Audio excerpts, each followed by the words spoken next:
This is Jeff Breedlove with the Georgia Council on Substance Abuse on this very special Giving Tuesday national response to the COVID-19 pandemic. Back with Gene Conroy, the Georgia Council on Substance Abuse Director of Development. Gene, it's all yours. Great, and it's good to be back here again, and I really want to talk to you about three core services that Georgia Council continues to deliver even in these challenging times. These programs help establish and develop effective connections to create effective communities of recovery.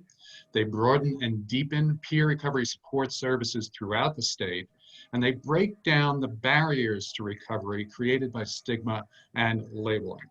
So Georgia Council believes that recovery happens in communities, and we also believe that communities can come up with their own organic solutions to the challenges that they face due to substance use disorder. We are not the Chick-fil-A of recovery. We believe that communities have the connections and the strengths that can be built on to create their own native solutions. So Brian Kite is the project coordinator for our Recovery Community Organization Development Project. And Brian, why don't you let us know how we continue to pursue this project, even in spite of the current crisis? Thanks, Gene. Sure. So as Gene mentioned, my name is Brian Kite. I am the project coordinator for RCO development at the Georgia Council on Substance Abuse. And it has been a little bit challenging to navigate through this process, but we in recovery, we're resilient and we've found ways to adapt and navigate through these times. And we are remaining connected and perhaps in some ways more connected than even before. We've continued regular communication with our RCOs across the state and our network and have grown that. In fact, as our team, Emily and Gene, yourself included, have both been in contact with RCOs on a regular basis. We've stepped up our virtual meeting very much so, as where we've had RCO check-ins. We've created a new workshops that we have planned out over this course of the next upcoming months. And as far as symposium planning goes, that's a big portion of our project that we work on a regular basis. And although we cannot meet in person as groups, and planning in certain regards for the symposium dates have been delayed, we've pushed some of those dates back, but they will continue to happen, and we are continuing our planning meetings. And tonight we have another planning meeting with Cherokee County. And so we're moving forward with two of our communities that we've been planning with, and we're also having virtual community listening sessions. This is going to be a new experience for us, but we know that if we continue to create opportunities for people in recovery, whether that's virtual or in person, that people in recovery will show up. And so that's what we're going to continue to do, and find different ways, being creative in our virtual landscape as we navigate through these times. And not only have our RCOs really stepped up and provided so many different supports, but they're sharing that information with each other. And that's crucial in these times to continue to disperse that information across our network. And so I'm just grateful to be a part of this. And this is a small part, and we could probably hear a little bit more from our BCorps as well. Right. Yeah, and speaking of BCorps, 2 years ago, we embarked on a SAMHSA-funded project called Building Communities of Recovery. And the project really is to broaden and deepen connections to help recovery community organizations build partnerships, as well as develop best practices. We really have created centers of best practices for recovery peer services. And I'll let Emily Riblett, our project coordinator for BCorps, describe how we're continuing to do this work. Good morning, everyone. My name is Emily Riblett, and I'm the project director for Building Communities of Recovery, the federal SAMHSA grant that we received from in 2017. We have 6 recovery community organizations that have taken part in BCorps, and currently we have 4 that are actually still part of the process. We had an 18-month period with 2 RCOs, and they completed it, and they've moved on to bigger and better things. But we still have the first 2 RCOs involved. That one in Rome called Living Proof Recovery, and we also have one in Warner Robins called I Hope.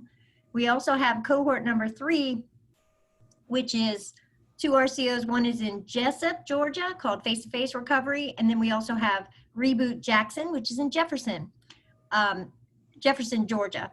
So what we're doing as part of COVID-19 is really we've stayed connected with each other.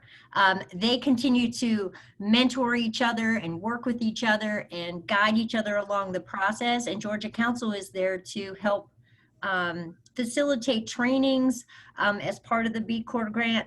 We have had recovery messaging virtual. We usually offer recovery messaging training in person, but we were able to alter the training to offer it virtually so that we could stay on track with the key activities of BCorps.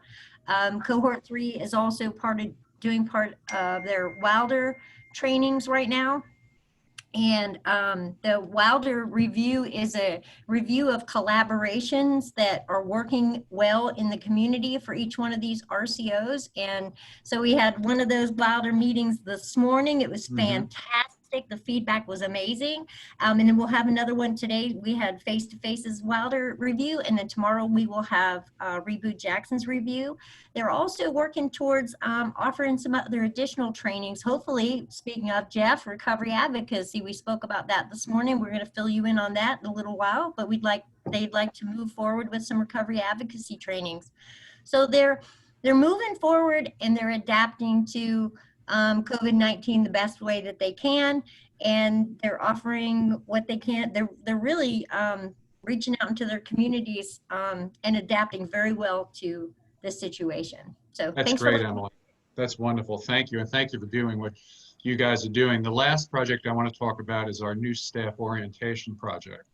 We provide individuals with lived experiences to go to 4 state hospitals twice a month to tell their stories, to tell how their experience with recovery worked and how those people there in those rooms had helped them on those projects.